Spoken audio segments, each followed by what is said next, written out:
हज़रात, दोस्तों, अब हमारी फहरिस्त में 2-3 शायर और रह गए हैं और इसमें शायरात भी हैं कुछ। आइए हमारे इस प्रोग्राम के मेहमान खुसूसी भी हैं, डाइस पर रौनक अफरोज हैं, उसके बाद चांदनी शबनम भी हैं। मैं चूंकि आज के इस प्रोग्राम की सदारत फरमा रहे हैं इज्जत माब आली जनाब श्रीमान जी रघुनाथ यादव साहब जो तशरीफ रखते हैं, निजामत के फराइज अंजाम दे रहा है आपका छोटा भाई पंबे हेज मदा मुहर्रिर दास्तां मुक़ल्लिद गुज़िश्तगा सरापा कसूर मुख्तार मासूम आज़मी मुबारकपुर आज़मगढ़। आइए गुजारिश की जाए हमारे मेहमान जो तशरीफ रखती हैं। देखिए, बहुत मुश्किल से कोई खास मेहमान मिलता है, उन्होंने अपना कीमती वक्त दिया। मैं उनके लिए 4 मिसरे के मेरा आंगन मेरा दर बोलता है, देखेंगे, मेरा आंगन मेरा दर बोलता है, वो आ जाते हैं तो घर बोलता है। मेरा आंगन मेरा दर बोलता है, वो आ जाते हैं तो घर बोलता है। अजब जादू है उसकी गुफ्तगू में, मुखातिब हो तो पत्थर बोलता है।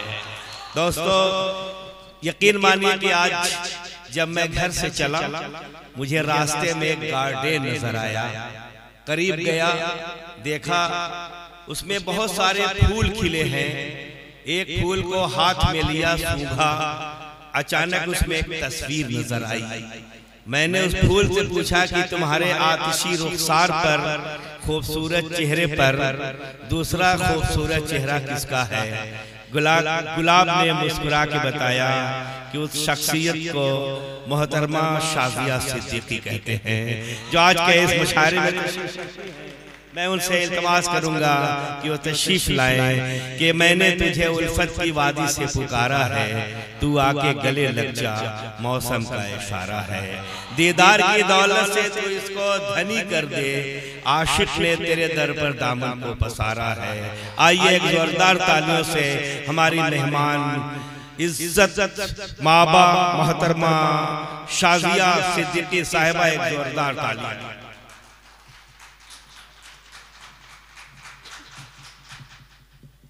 नमस्ते। मैंने सुना था कि शायर बहुत बखूबी झूठ बोल लेते हैं और इसका अंदाजा मुझे आज हुआ। जिस तरह से आपने मेरी तारीफ के पुल बांधे, बहुत शुक्रिया। कहते हैं कि शायरी हर ज़बान में कही जा सकती है, वाह, लेकिन मेरे हिसाब से शायरी खुद में एक ज़बान है, बहुत अच्छा, जो दिल से कही जाती है और दिल से सुनी जाती है, और इसको दिल वाले ही समझ सकते हैं। तो आप सब दिल वालों के लिए आपको तालियां बजा दें। और क्योंकि आज का टॉपिक है हमारा कौमी एकता, तो जब तक इस हिंदुस्तान में ऐसे दिल वाले मौजूद हैं, जब तक कि हिंदुस्तान की एकता पर कोई आँच नहीं आ सकती। और यहाँ पर दूसरा एक टॉपिक है जो कि शैलेंद्र जी ने शुरू किया है कि पर्यावरण संरक्षण। खाली पेड़ लगाने से पर्यावरण संरक्षण नहीं होता है। ये बहुत ही कड़वी बात ये कहूँगी, बहुत से लोग बहुत ही फोटो पे ऐसे पेड़ लगा देते हैं, दूसरी बार उसको जाकर देखते भी नहीं है। बहुत सारी चीजें ऐसी हैं जो गौर करने लायक है। कभी ट्रैफिक पर जाइए तो गाड़ी बंद कर दिया करिए, क्योंकि तापमान बढ़ता है, इससे पर्यावरण मुश्किल में आता है। हमारे सांसें लेना मुश्किल हो रहा है क्योंकि हम रुकना नहीं चाह रहे हैं। हम भौतिक दुनिया में बढ़ते ही चले जा रहे हैं, लेकिन जो बुनियाद है उसको छोड़ रहे हैं। तो वैसे आज ये जो मंच है, ये मेरे जैसे तकरीर करने वालों के लिए नहीं है। ये मंच हमारे खूबसूरत और शानदार शख्सियत जो हमारी शायरा है, हमारे शायर हैं, उनके लिए है। तो मैं ज़्यादा वक्त नहीं लेना चाहूँगी और एक छोटी सी अपील करना चाहूँगी, क्योंकि हिंदुस्तान में आजकल का जो दौर है बहुत मुश्किल होता जा रहा है। पेड़ लगाने के साथ साथ एक कोशिश करिए, जो आपके घर में एक पेड़ है, जो आपका 16-17 साल का बच्चा है, उसको बहुत गौर कीजिए, क्योंकि यही जो आपके घर का चिंटू है वो कट्टर बनके फेसबुक प्रोफाइल बनाता है और कहीं ना कहीं ऊट पटांग जो पोस्ट करता है, जिससे दूसरे शहर में दंगा हो जाता है। तो अपने घर के पेड़ को भी ध्यान दीजिए।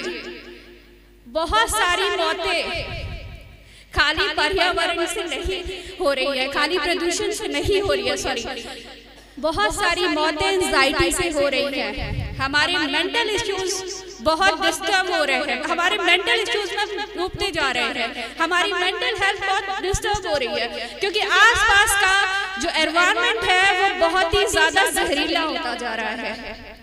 तो ध्यान दीजिए, बस एक छोटी सी कोशिश है देश के लिए, अपने जो नन्हे बच्चे हैं उनको पढ़ाइयों में मशगूल रखिए, कट्टरपंथी से दूर रखिए। बस इतना ही कहना चाहूंगी। और इस मंच से मैं सलमान रुश्दी साहब और शैलेंद्र जी और हमारे मुख्तार साहब जो अभी मेरी बहुत तारीफ कर रहे थे, और तमाम शायराओं को सलाम पेश करते हैं और आप सबका दिल से शुक्रिया करते हूँ कि मुझे इस बेहतरीन महफिल का हिस्सा बनाया और मुझे इस मंच पे कुछ कहने की जगह दी। Thank you.